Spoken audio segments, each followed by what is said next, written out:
Whoops, y-intercepts, otherwise known as b. So every time we reference slope, we say m, or we use m. We don't have to, but we usually do. And then the y-intercept is usually referenced as the value of b. All right, so we have a graph like this, and basically your y-intercept is where the line crosses the y-axis. So if we look closely here, this line, here's the y-axis. Where do they cross? Right there. So you can either write it like this. You can either write 0, 5 as your y-intercept, or you can write b equals 5. One of those two. Quick review, the slope of this line. I'm going to do this for each of these problems just to kind of bring things together. The slope, I got to find my corners.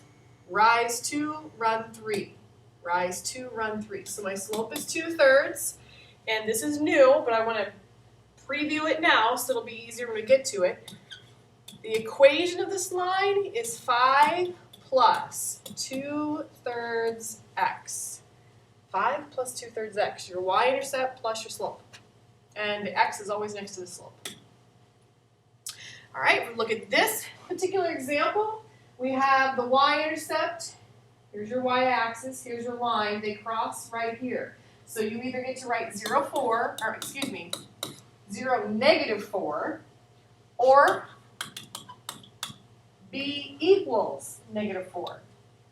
Quick review, the slope of this line is -1. I rise -1, run 1. Rise -1, run 1. If you didn't pick that spot, you would have gone -3 and you would have run 3. -3 over 3 is -1. Check. Is our slope slanted negative? Yeah. If we were to write an equation, we would start with 4 and I would subtract 1x. Okay, meaning the slope is -1. Oh yeah, this is our special case here. We have, and I know you're all thinking 0, 0, 0, the slope is 0. We are finding the y-intercept. The y-intercept is where the line crosses the y-axis, and that happens to be right here. So I write 0, 3. Or I write b equals 3. If the question is what's the slope, then you're going to write m equals 0. If you're going to write the equation, you would write the y-intercept is 3, the slope is 0. You don't even need to bother writing 0x. You can just write y equals 3 and be done with it. Whoa! The y-intercept is where the line crosses the y-axis. I don't see it crossing the y-axis. So I have to say in this case, I have no y-intercept. There isn't one. My slope, if you recall, is undefined. And this is going to rock your world. You have no understanding why this is, but I'm going to give you a preview. The equation of this line is like x equals 2, which is interesting. I'm going to flip back here. Y-intercept was 3. The equation was y equals 3. This one has no y-intercept, but it does have what we call an x-intercept at 2, and we have an equation x equals 2. That might come in handy in the future. All right, I'm just going to go quick here. The y-intercept is 0. The y-intercept on this one is 15. Yeah, these are really easy. You should just be able to look at the graph and say. All right, I'm going to highlight something else about y-intercepts. First of all, they have to be on here. Not a y-intercept. Not a y-intercept. Yes, it's a y-intercept. Not a y-intercept. Yes, it's a y-intercept. So anything along here. So if I put this right here, I put down my coordinate, it would be 0, 4. Right? If I move my dot down here, my coordinate is 0, -2. If I move my dot here, I have 0, 1.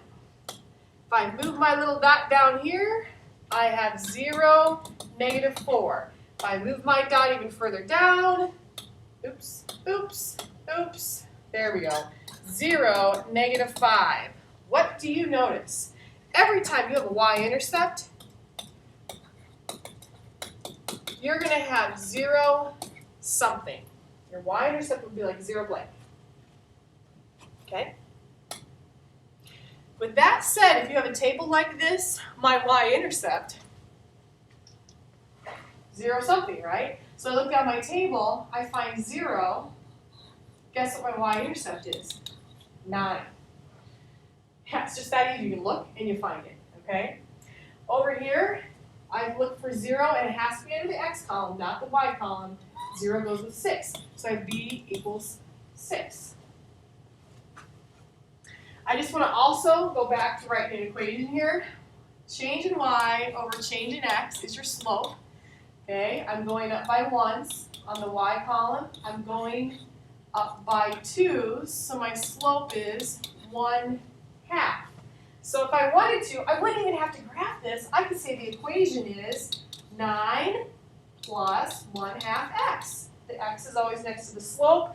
I could even be sneaky and write 1/2 x plus 9. It would be the same thing. Okay, just kind of for your knowledge, it'll all come, we'll just go over and over and over this stuff. All right. If we want to do the same thing here, we would have a slope of 1 over 1.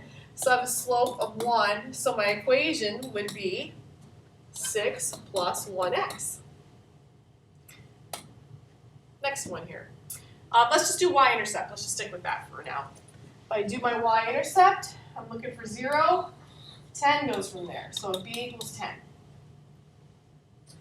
However, on this side, a lot of you are going to go, there's not a y-intercept, it's just not there. Oh, that's not true. It's there. It's like drawing a line. You know, a line goes on forever and ever. We just don't see all of it. It's like saying, hey, there's my line. Doesn't that still have a y-intercept? It does. We don't see the whole part of this. So we need to continue out our table. So if we continue the table, I go 12, 10, 8, 6, 4, 2, 0. -2, -3, -4, -5, -6, -7, -8. I do have a y-intercept. It's at -8. Okay, you just need to continue the table until you find that y-intercept, especially when there's not a 0 there. Okay, so now you're like, wait, Mrs. Talley, do I just keep continuing my table on this? 4, 4, 4, 4. If I continue on, I've still got 4, 4, 4, 4. But please recall, a few slides back, we had a case where there was no y-intercept. And this is a case of that. There will never be a 0 over in this column. There might be a 0 in this column, but over in this column we don't have one. So there will not be a y-intercept.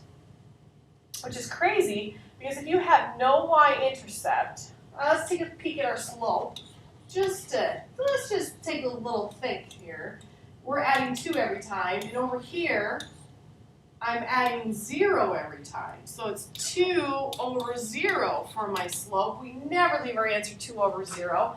We're going to write undefined, which is what happened the last time we had no y-intercept. We had an undefined slope.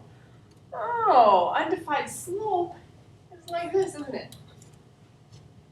If you were to write the equation for this, just so you know, x equals 4 would be your equation. The line goes like this, undefined slope, no y-intercept.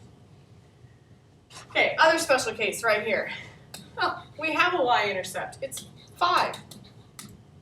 Okay, just want to take a moment and write the equation just for fun, just so it's easier when we do get to it. 5 to 5 to 5 to 5 is a change of 0. Here I keep adding 1. So my slope is 0 over 1. You wouldn't leave your answer like that for my quiz or my test. Oh no, you would say, oh yeah, 0. So when I write the equation for this, I'd write y equals 5 plus 0x, which we know we would not write the 0x. We would just write y equals 5. Oh yeah, all of these are 5s, aren't they? Just like under here, x's are all equal to 4. Okay, we have pairs. Can you look at that and tell me what the y-intercept is? Yes, b equals 4. It's the number that matches 0 if you have 0 as your x value. Over here, b is equal to -2. Your y-intercept is -2. Out of this pair, which one is it? It's not this. It has to be 0 first. This is your y-intercept. So b equals 5. And if you just want to know this little tidbit, this is actually an x-intercept. Well, that'll come back to haunt you later. All right. Oh my gosh, there's no y-intercept. That's what everybody wants to look at this and say, there isn't one. But there is. You're just seeing 2 points. They're just not showing you one of them being a y-intercept. Okay, so you're going to do kind of put it into the table like we did before, and then continue the table. So you're like, okay, 1, 2, 3. 3 to 7 is 4. 4 plus 7 is 11. You could keep going. Oh, wait, Mrs. Talley's going the wrong direction. So if I want to do this, it's actually 4, 3, 2, 1, 0. 15, 11, 7, 3. I'm actually subtracting 4 this way, so I have a negative 1. So my y-intercept here is negative 1. Okay, and there's other ways to find that. We can graph it. But for now, that will be sufficient. Okay, and we should be able to look at an equation and decide what the y-intercept is. A little disappointed I didn't write it in a different order for you, but slope is always next to the x. X is not the slope, it's the 2. Okay? This is your y-intercept. So this is your b, and 2 stands for your slope, which is m. Okay? B is equal to negative 1. The slope is 5.